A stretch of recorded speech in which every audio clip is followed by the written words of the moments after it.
Binutas na ng mga taga-Bureau of Fire Protection ang pader ng warehouse na tinutupok ng apoy.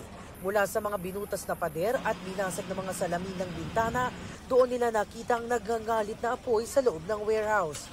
Doon na rin nila idinaan ang mga hose ng fire truck para apulahin ang sunog na itinaas sa ikalawang alarma.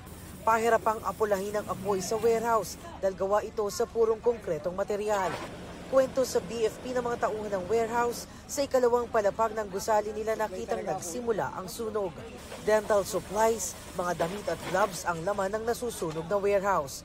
Wala namang nasaktan sa sunog na nagsimula kaninang mag-aalas 5 pa ng hapon. Wala naman pong katabi na structure at malayo rin sa kabahayan. Confined po siya. Hindi naman po ganun kahirap, sir, kasi naka-confine po yung ating nasusunog na warehouse.